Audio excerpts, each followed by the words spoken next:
那么有这么一个牌子，它不靠明星代言，没有明显的 logo， 不追求流行爆款，甚至是反而想要一个劲的去隐藏自己，就是这样一个非常隐形存在的一个品牌，在全球呢卖出了超过10亿件的 T 恤。Hello， 大家好，欢迎回到我的频道，我是 Eileen。那今天呢就要跟大家来分享一个虽然看似很普通，但是却悄悄改变了世界的一个品牌——优衣库。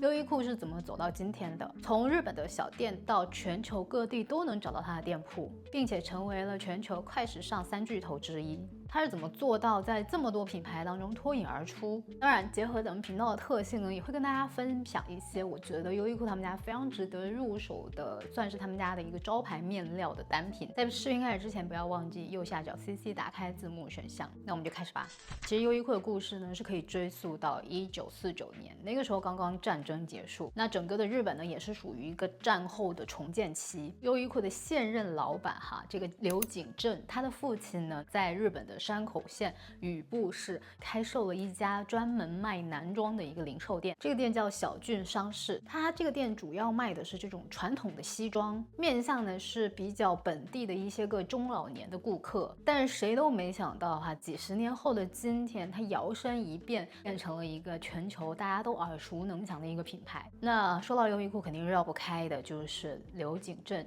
这一位继承人。从2009年开始登上了日本的这个首富的榜单，到去年吧，2024年的时候，总共是在这个日本首富的榜单上有11年的这么一个第一的位置。其实一开始柳井正并不想要接手家里的这个事业，他呢是在东京一个比较有名的学校早稻田大学毕业了之后呢，进入了一家商业广告公司，但是干了不到1年呢就辞职回家了，算是正式的加入了他父亲的这家店小郡商事。但是他本人呢就是属于是一个比较叛逆的风格，他很不喜欢这种墨守成规比较老旧的非常传统的昭和风格的一个日本店铺。在1984年的时候呢，他在广岛开了第一家仓储式服装店。其实这个店的名字其实原本叫 Unique Clothing Warehouse， 主打的呢就是这种年轻人比较能够消费得起，然后也能喜欢的这种平价的休闲服。后来注册公司的时候，人家原本不是叫 Unique Clothing Warehouse 嘛，但是呢工作人员呢就一不小心把这个名字写错了，所以呢就直接就诞生了我们现在耳熟能详的 Uniqlo 这个名。然后当时呢作为老板的柳井正知道这件事情之后呢，不但没有责怪员工，反而觉得说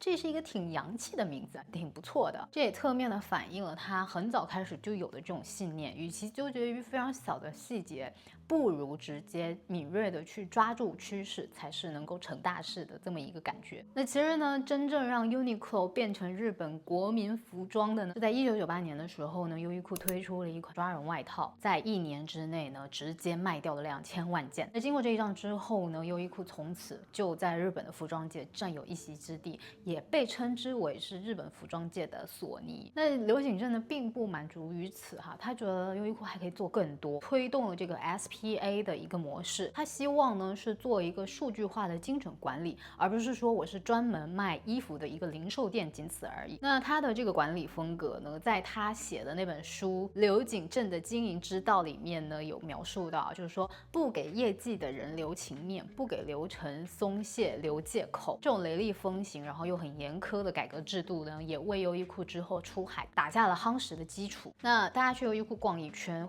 应该都能发现优衣库它不强调时尚，而是强调基础款，百搭耐穿不出错。而且呢整个的品牌理念呢是 life wear， 为这种日常的生活场景所设计的衣服。那我觉得优衣库的核心竞争力呢，总结下来可以分为这3点。首先是技术布料，第2个是全链路模式，第3个就是它的一个极简哲学。那现在聊一聊他们家的技术布料吧。那我觉得优衣库呢，它从一个日本的小地方可以一路达到成为全球快时尚3巨头，仅次于 Zara 跟 H&M。它靠的呢从来都不是那种非常快的更新换代跟风的这种时尚，而是说它把握住了大部分的人能够消费得起的价位里面的基本款，都能够把这些基本款做到极致。那如何去把基本款做得跟别家不一样，又或者说如何让这些基本款成为他们家的秘密武器，我觉得这一部分呢就要好好聊一聊他们这些独家面料了。那这些黑科技面料呢，我相信大家多多少少也都有接触过，第一个应该就是这种 heat tech 的发热技术。那它呢主打的就是能够把空气变成热量，让你在冬天的时候穿他们家的这个 heat tech 的这种保暖打底衫，然后就会非常的暖和。而且呢，除了能够锁温抗寒之外呢，它整体做的面料上身的这个亲肤感都是很高的，做的非常的隐形，非常的贴身，这也就能够让更多的可能不太愿意露出秋衣的人呢，有更好的一个选择。那 heat tech 一经推出呢，就直接在日本卖超过5000万件，而且呢，也是连续非常多年在中国的这个双11的时候，是属于销售额前5的一个单品。那这几年呢 heat tech 也是做了很多的一些个系列单品，比如说他们有分不同程度的保暖，有 extra warm 吗，或者是 ultra warm 吗，还有就是最基础的那种比较 light 的版本。大家可以根据自己所要去到的地方的这个体感温度去选择你所需要的一个保暖内衣，很多种不同形状的领子可以选择。那比如说如果我想要做搭配，我可能会选择那个半高领，又或者是我会选择这种整个船领挖勺挖的特别深的，那你去搭配一些低领口的毛衣的时候，也不会说露出来很尴尬。那冬天有 heat tech， 夏天呢他们有这种 Airism 的系列，其实我也是有入手了他们家的这种短版的上衣，我觉得在夏天穿真的非常的舒服。它这个面料主打的就是一个比裸睡还要爽的一种面料，非常的亲肤柔软，用超细纤维去进行导汗啊、速干啊、防臭啊。除了上衣之外呢，还有发展出了这种内裤啊，然后包括内衣。无痕的 Airism 内裤也是属于我超级推荐的一个类别。如果你有在找无痕内裤，就一定要去看看它，真的很好穿。还有一个面料呢，也是主打这种速干、抗菌、防臭的一个，但是呢，它跟 Airism 不太一样的是面料上手的一个触感。这个呢叫做 Dry X， 主要是都用在了比如说这种运动的 T 恤啊、短裤啊。优衣库他们家推出的这种超轻羽绒服，也是他们家的一个当家产品，主打的就是一个穿上去就像没穿一样。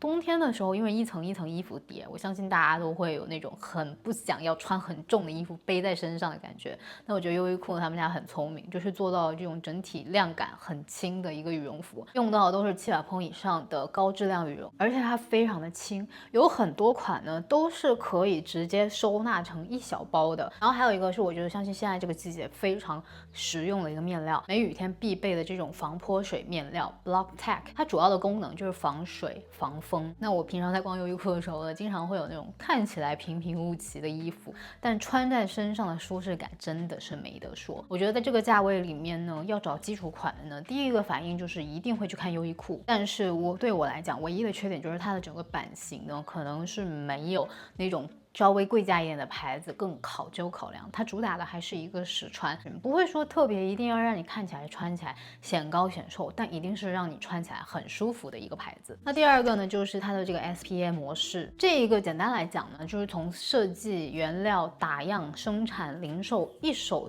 全部拽在自己手里，这也是保证了为什么优衣库能够做到在同等价位里面给大家提供质量最好的衣服。那这整个的系统运转起来呢，你就不太会容易受到工厂的压价呀，或者是零售商都会面临到的这种库存的掣肘，整体的一个成本呢，都会是直接去除掉中间商给出的差价，然后直接反馈到最后的零售价上。第三个关键词呢，就是极简哲学。优衣库的设计呢，被称为是反时尚，它首先一个没有 logo。然后剪裁呢，我刚刚也说了，是属于偏基础款的，没有什么过多的对身形的一个优化的考量，基本上是希望你穿上这件衣服是一个舒服的状态。然后呢，色彩来讲呢，也比较的中性，不会过时，而且呢也不张扬。那当然了，如果想要把这种实用的衣服穿好看的话呢，之后我会出一期视频来跟大家分享一下如何让你衣柜里面的优衣库单品摆脱路人感的一个穿搭教学。感兴趣的朋友一定不要忘记订阅关注一下我的频道。你穿过他们家的衣服之后呢，你就不太想去换别的了，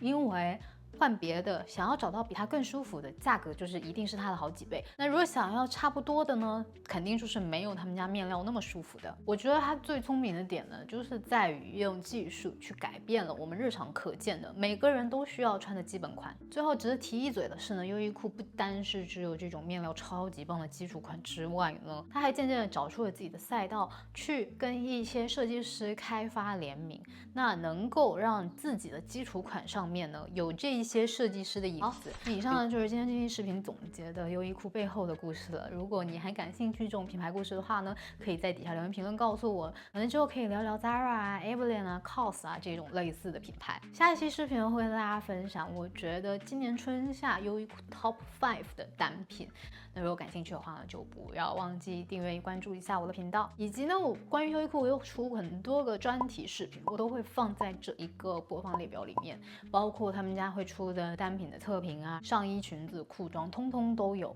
适合小个子的我也会特别标出来。那好，那再一次感谢你的收看，我是 Aileen，我们下期视频再见，拜拜。